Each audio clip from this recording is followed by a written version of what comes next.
Halo, selamat pagi guys. Selamat berjumpa lagi bersama saya Kang Gegi.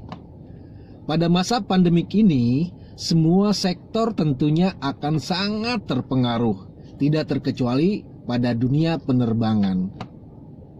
Nanti kita akan langsung bertanya kepada seseorang yang sangat berkompeten di bidangnya.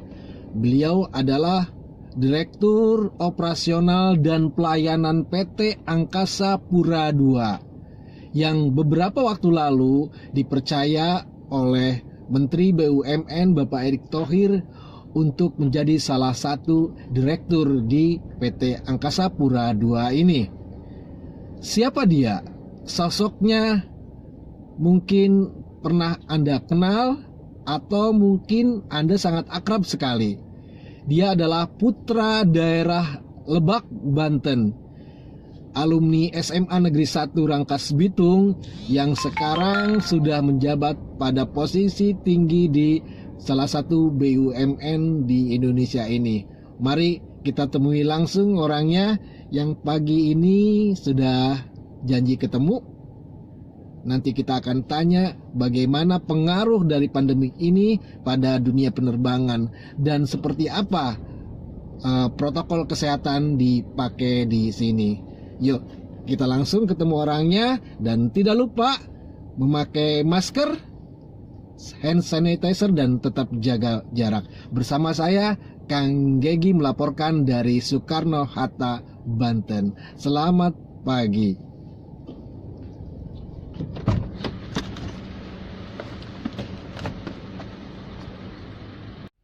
Hai guys, selamat siang. Saya sekarang sudah berada di ruangan Bapak Muhammad Wasid, orang yang sudah akan kita temui siang ini mengenai bagaimana dia berada di sini sampai saat ini, kesan-kesannya, pencapaiannya.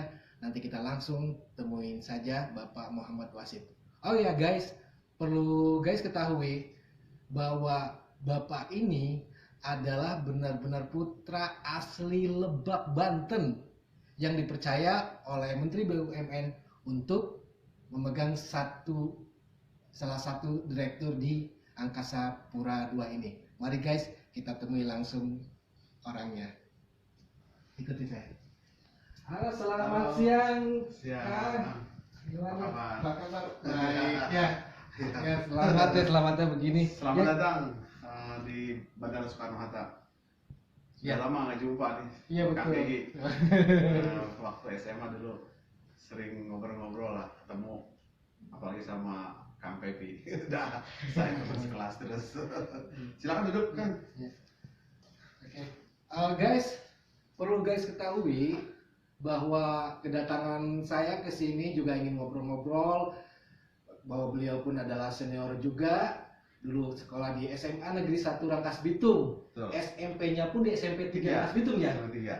Satu tingkat di atas saya kalau gitu. Makanya kita sudah seperti teman banget. Tapi jangan salah, sekarang posisi beliau sangat beda. Artinya sudah pada posisi begini, tidak semua orang loh bisa mencapai posisi seperti ini. Hanya beliau lah. Makanya jangan lupa, di acara ini saya akan coba mengupas tentang inspirasi. Tokoh inspirasi hari ini adalah beliau Bapak Muhammad Wasid ya, atau saya panggil Kang Wasid aja. Beliau adalah Direktur Operasional dan Pelayanan PT Angkasa Pura II. Baik guys, kita langsung aja wawancara di siang ini. Guys, selamat siang. Sekarang saya sudah ada di samping Kang Wasid. Halo Kang. Selamat siang ya. Selamat siang ya. Sampai ketemu lagi. Aduh Kang, terima kasih. Kang sudah menyiapkan waktu buat saya nih kesini. Terima kasih juga sudah berkunjung ke Bandara Soekarno-Hatta ini. Ya mungkin kita ngobrol-ngobrol silaturahim. Betul, silaturahim. Oh ya Kang, saya secara pribadi sangat bangga lah ya. Artinya jujur aja saya juga kan dulu tidak begitu, kita tidak pernah dalam satu kegiatan ya. Tapi tiba-tiba ini muncul. Saya yang selalu update terus tiap berita-berita di internet ataupun di televisi. Pas lihat, wah ini Kang Wasid nih, begitu ada eh, penunjukan dari menteri ini. Alhamdulillah saya ikut bangga, artinya sebagai warga Lebak dan satu alma mater memberikan apresiasi yang penuh, ya Kang ya. Terima kasih atas doanya, atas kunjungannya, sehingga kita bisa bertukar pikiran lah. Ya saya rasa ini bukan sesuatu yang ini ada proses yang panjang sih. Saya terima kasih atas doa teman-teman semua, terutama teman-teman saya yang dari Rangkas Bitung, Kabupaten Lebak, yang sudah mendoakan, dan saya sering ketemu mereka-mereka pada saat libur. Kita bersenda dulu lalu sembari ngobrol-ngobrol, baik itu di warung kopi maupun di saung-saung yang sambil mancing. Oh ya Kang, saya mau tanya nih, bagaimana sih Kang bisa ada di sini nih? Kali aja orang kan tidak tahu nih. Iya. Lah, Kang Wasit bisa ada di sini nih, karena tidak semua orang loh punya kesempatan dan punya cara yang bisa seperti ini Kang. Bisa nggak disampaikan nih ke publik?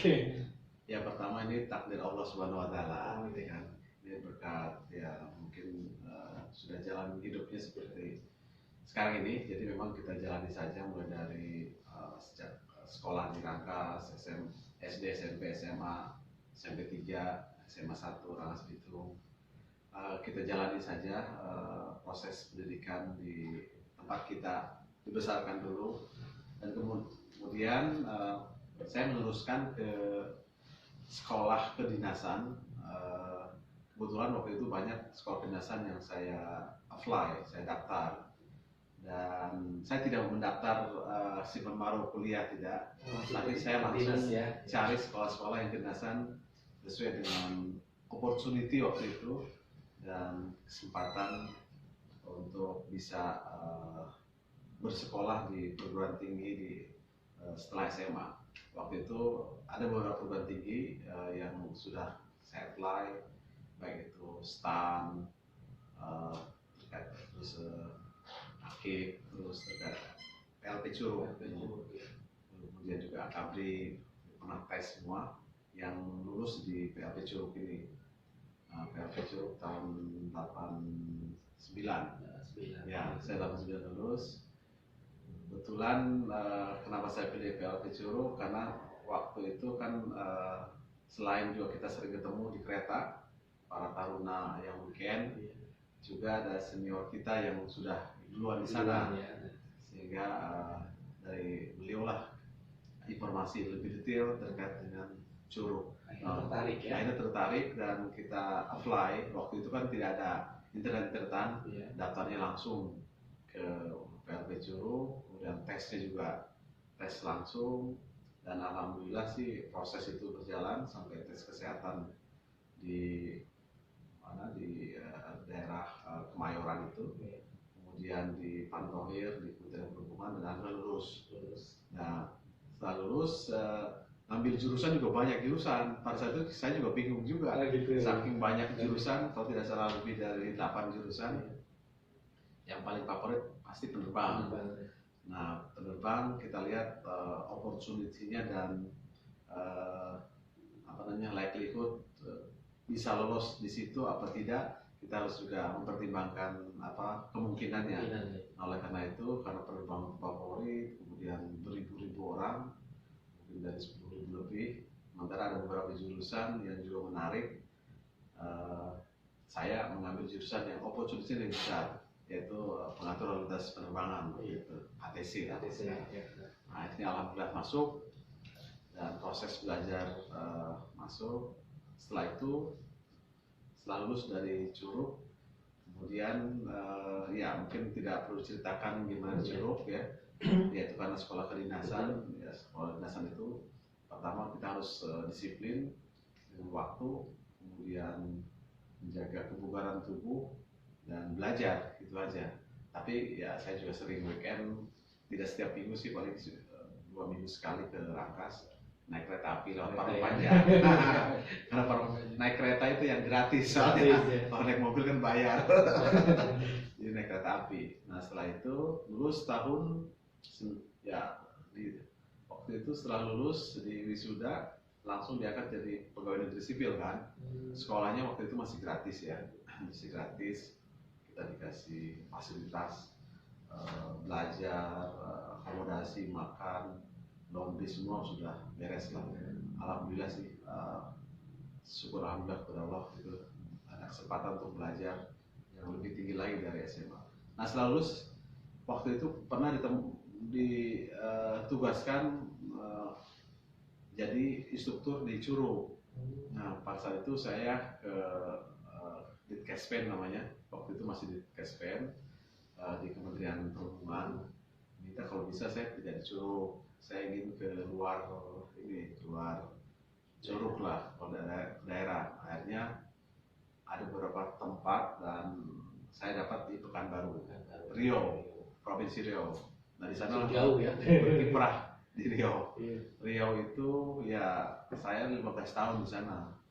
Jadi Riau itu daerah Sumatera di bagian tengah antara Sumatera Utara dan Sumatera Selatan.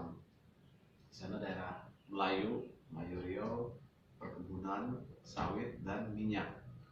Di sana ada Chevron dan mobil oil dulu ya. Sekarang mungkin sudah berganti nama.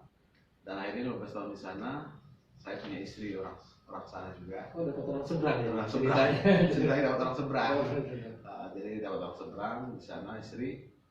Kemudian setelah itu ada kesempatan ya berkarir di sana. 15 tahun ada kesempatan untuk mengikuti job tender. Job tender itu posisi struktural yang paling rendah di job tender kan, dan saya ikut untuk ikut job tender itu.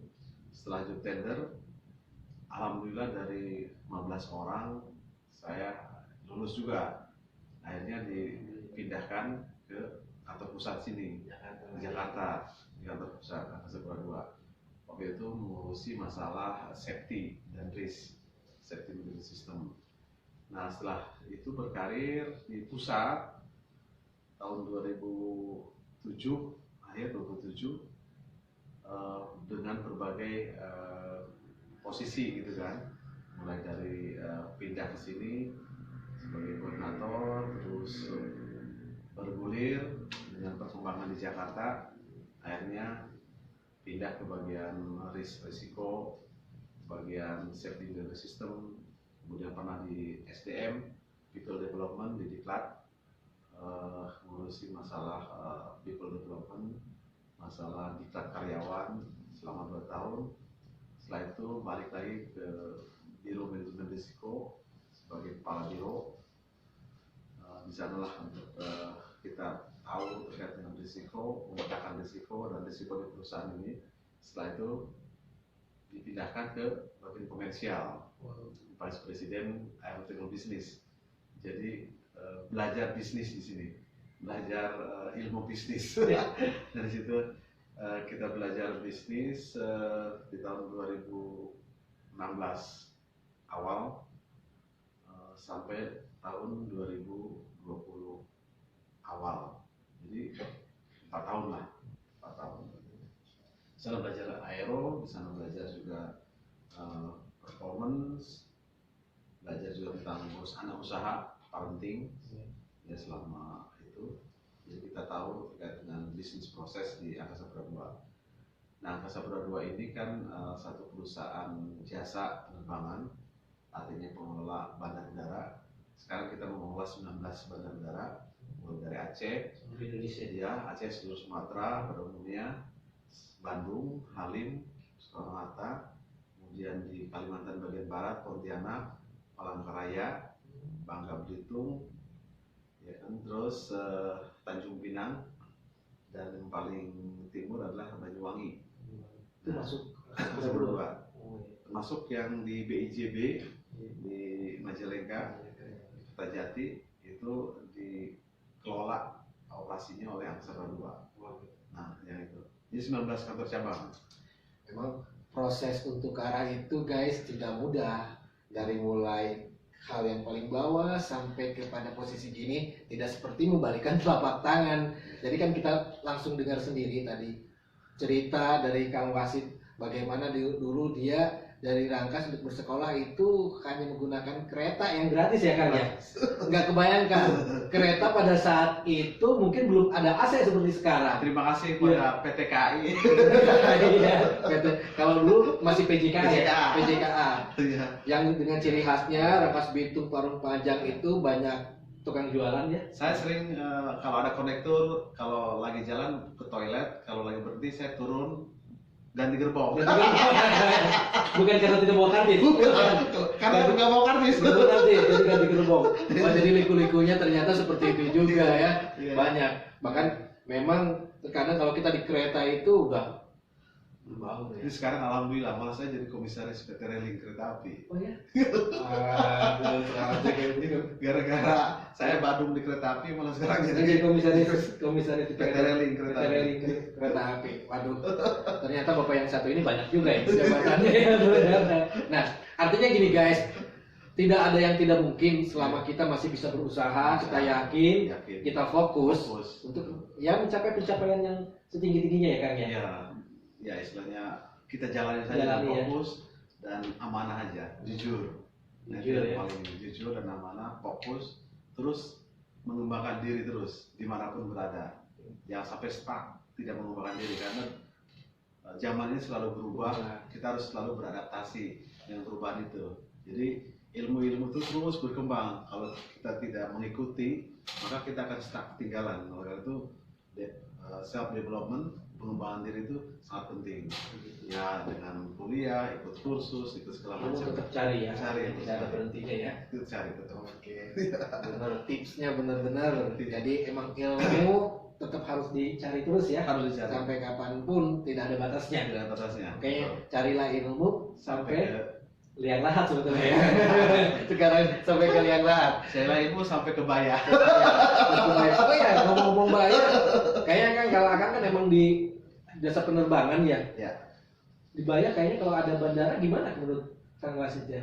Iya. Bandara kira-kira Saya rasa dulu udah direncanakan di daerah Binuangun itu ya, Binuangun. daerah Binuangun, daerah Malingping arah barat. Tapi saya kurang tahu juga perkembangannya.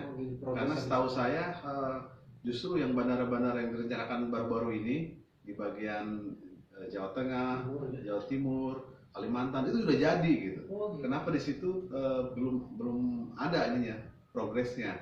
Dan saya rasa mungkin karena dengan adanya bandara terus terang salah satu faktor infrastruktur yang mendukung perekonomian sekitar. Terutama pariwisata juga ya. Satu pariwisata, dua kargo, mungkin bisa aja ada barang-barang yang akan kita ekspor atau kita angkut dari daerah selatan Lebak, itu ikan dan lain sebagainya, mungkin kita bawa ke mana, ke Jepang, ke Hong Kong, itu bisa langsung mendarat di sana gitu, nggak perlu lagi dibawa ke Soekarno Hatta, kan lumayan, 3 jam 4 jam ya. Nah, akan sangat tinggi juga ininya ya. Iya, kayak Bu Susi di Pangandaran. Jadi kan ada lapangan terbang dan bisa bawa ikan segar langsung ke Soekarno Hatta atau ke pelabuhan langsung Pangandaran bisa itu. Jadi dengan adanya bandara di selatan itu satu membuka akses pariwisata, membuka akses ekonomi di sana, kargo, dan mungkin juga penumpang turis yang akan datang ke wilayah selatan Lebak. Nah guys, tadi sudah dibuka juga tuh. Ternyata dari pihak Angkasa Pura II, ya kebetulan direkturnya juga putra daerah juga nih. Maka ya kita akan kembalikan lagi bagaimana nanti tanggapan orang-orang Lebak, terutama para pemangku kepentingan di sana dan jabatan. Harus bahu-bahu lah. Harus bahu-bahu, harus kerjasama. Makanya sebetulnya ini kemajuan Lebak atau daerah apapun tidak hanya tugas pemerintah saja, artinya semua stakeholder, semua lapisan masyarakat ikut andil juga ya. Tapi sebelum melanjutkan, sebetulnya di Kang Gegi Channel ini tentang inspirasi, saya akan memberikan ini nih kepada Kang Wasid. Ini pasti Kang Wasid sudah banyak seperti ini. Ini adalah tenun Baduy, tenun khas Baduy. Tenun ya? Iya, ini tenunan khas Baduy. Dan memang ini harus disematkan nih ke Kang Wasid nih, betul nggak? Terima kasih. Terima kasih. Nah, the guy tenun di mana? Kayak di Sumatera, Nusa Tenggara Timur Nusa Tenggara atau di ya? Sumatera Utara? Iya. Iya, cuman motifnya beda. Itu tenun baduy. Baduy ya. Iya. Nah ini harus disosialisasikan nih supaya ini tenun baduy, ini batik baduy. Betul, kayak saya yang pakai ini ya batik ya, artinya ini baduy lah ya, Iya. khas Lebak. Jadi sebetulnya kemanapun kita selalu membawa identitas ini tuh lebih baik ya, artinya ya siapapun agar kenapa Lebak kedepannya lebih dikenal. Betul. Apalagi Setuju. semacam Kang Wasit ini sudah hubungannya udah langsung menteri nih. Bukannya kalau saya hubungannya mungkin sama yang ecek-ecek, kalau Akang ini hubungannya udah tingkat menteri, beliau akan melihat dan suaranya akan selalu didengar. Bisa dilanjutkan Kang untuk kedepannya nih, untuk anak-anak muda nih bisa melihat contoh kesuksesan Akang sekarang nih, apa sih tipsnya yang paling utama nih Kang? Ya pertama untuk anak-anak muda ya pada saat kita masih muda waktunya sekolah, fokus ke sekolah, Fokus sekolah ya. fokus ke sekolah dan jangan sampai terlalu banyak main. Artinya sekolah itu penting, pendidikan itu penting untuk bekal masa depan.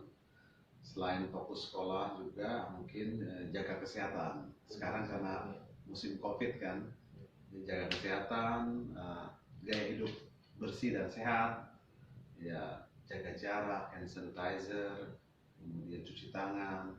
Pokoknya jangan begadang-begadang, apalagi jangan balap-balap lah, Balap ya. balap liar lah. Anak muda sekarang banyak balap liar dan tawuran. Ya. Di Rangkas masih ada nggak balap liar sekarang? Biasanya dulu masih Dulu ada. masih ya? zaman kita kan banyak ya balap liar ya. Mudah-mudahan sekarang sih nggak ada ya. Artinya kalau mau balap yuk di sirkuit ya, gitu ya, jangan di jalanan mengganggu Iya. yang lain. Oh iya, sehubungan dengan kondisi saat ini kan pandemi ini, imbasnya buat dunia penerbangannya itu berasa tidak kan? Ya, sejak adanya COVID-19 ini mencuat di Wuhan Desember 2019, kemudian virus ini merebak ke berbagai negara. Sampai sekarang sekitar 212 negara sudah terinfeksi. Nah ini dampaknya tidak hanya di dunia transportasi, tapi juga secara keseluruhan di sektor ekonomi, sektor pariwisata, dan seluruh sektor kena dampak kan. Nah khusus untuk dunia penerbangan dampaknya sangat masif lah, artinya sangat besar untuk sektor penerbangan karena memang sektor penerbangan sangat sensitif sekali dengan adanya pandemik virus.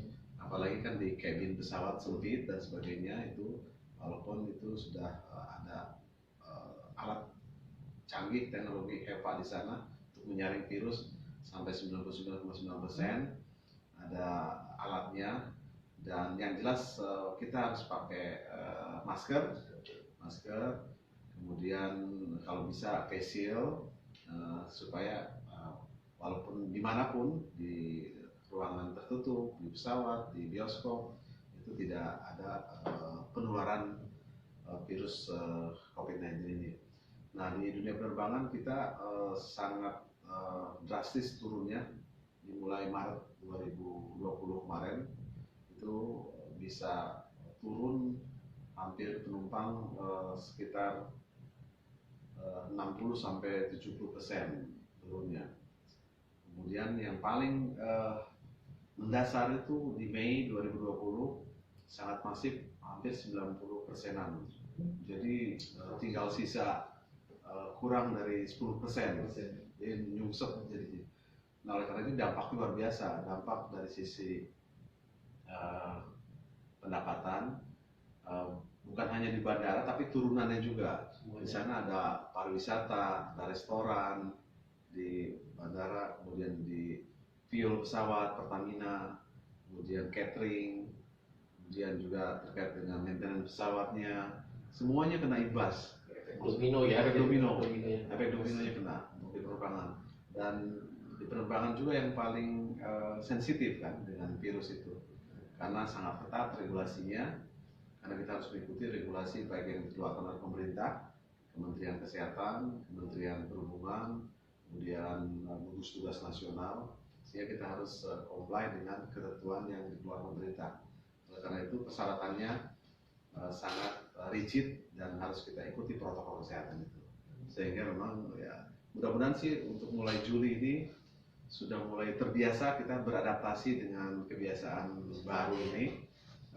Karena COVID ini kan suatu virus yang tidak terlihat, ini adalah musuh kita, musuh bersama masyarakat. Oleh karena itu yang penting kita beradaptasi dengan culture, budaya baru, yaitu terbiasa dengan hidup sehat, dengan menggunakan APD, masker tadi kan, masker, cuci tangan, sering cuci tangan, kemudian hand sanitizer dan sebagainya, itu bisa mengurangi kemungkinan terinfeksi virus COVID-19 ini.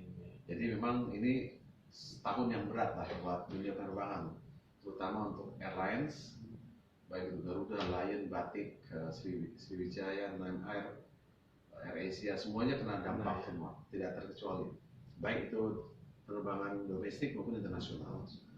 Begitu juga dengan bandara, kita juga sama, karena bandara tidak ada yang tutup kan, buka terus. Kalau Starbucks kita bisa tutup dulu, nggak bisa, harus kita melayani masyarakat, melayani kepentingan pemerintah, kemudian kita juga melayani kargo yang untuk baik itu kargo komersial maupun kargo yang terkait dengan bantuan alat kesehatan untuk masyarakat. Nah itu kita harus bandara harus kita standby terus ya, standby terus, nggak ada tutupnya ya. Ya, tapi tetap kita optimis. Kita harus optimis dengan kondisi yang sangat sulit ini. Kita harus bisa survive. Artinya kita bagaimana kita tetap bisa hidup, bisa perusahaan ini bisa terus bertahan dan berkembang untuk melawan situasi yang sangat berat ini juga. Tetap bisa survive ya. Bisa survive. Harus ada strateginya. Harus ada strateginya. Ya mudah-mudahan lah ini di akhir tahun ini sudah selesai ya, semuanya ya. Mudah-mudahan. Kita lancar lagi, penerbangan lancar kemana-mana. Karena umroh bisa lancar lagi, haji lancar lagi. Aduh, itu yang diinginkan ya. Jadi ya itu tadi ya, kita juga harus ada kesadaran dari pribadi. Ya, artinya begitu pemerintah memberikan anjuran untuk memakai alat perangkat ya, seperti masker ya kita ikutin. Yang terkadang orang di sini suka bandel kan, bodo amat dari masker atau itu hal yang seperti ini. Jadi COVID itu tidak bisa diselesaikan oleh satu orang. Saya juga sering ke Rangkas kan. Oh sering? Ya, saya sering ke Rangkas dan sering juga lewat pasar. Saya juga ya menghimbau lah untuk saudara-saudara kita yang ada di Lebak, terutama yang sering ke pasar, ke tempat keramaian, itu pakai masker lah. Pakai masker.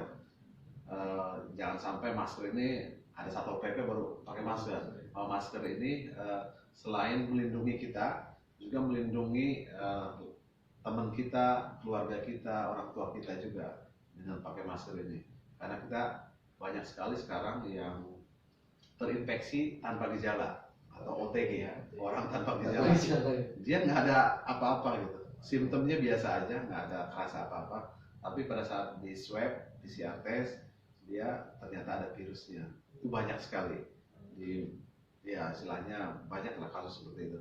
Oleh karena itu dalam situasi sekarang kita harus hati-hati juga di pasar, di kendaraan umum, di kereta api, tetap pakai masker, minimal pakai masker, sering cuci tangan, pakai sabun. Gitu aja. Sabunnya. Tuh, jadi disiplin untuk tatanan baru ya, baru. Paling tidak masker harus menjadi sebuah habit buat kita semua. Ya. Memang akhir-akhir ini seperti di Lebak ya udah mulai agak ramai kan. Ya. Bahkan kemarin kalau tidak salah sampai bupati turun ke jalan menghimbau masyarakat untuk selalu bermasker. Salut ke Bu Iti sampai turun di jalan, pakai media sampai di mobil bak gitu sebenarnya pakai masker. Ya, luar biasa. Memang kita punya bupati itu. Selamat siang Ibu Iti. Stop Bu Ibu. Stop katanya. Videonya sering saya lihat. Video Ibu sering dilihat katanya. Kapan-kapan makanya mampir di Jakarta Seberang 2. Oh ya, kalau dulu kan Lebak itu ada booth-nya di sana, booth pariwisata di Terminal 2. Iya. Ya. Itu masih ada nggak sekarang ya?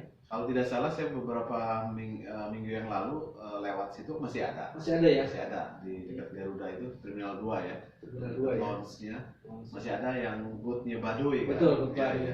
Ya dulu diresmikan oleh diresmikan oleh Bu Iti. Iya, bupati kita. Bupati. Oh, iya. Ya walaupun masa sekarang pariwisata juga kena imbasnya nih, tapi kita jangan henti-hentinya lah untuk selalu men-share ya artinya segala sesuatu tentang daerah kita lah, keunggulan Lebak itu seperti apa.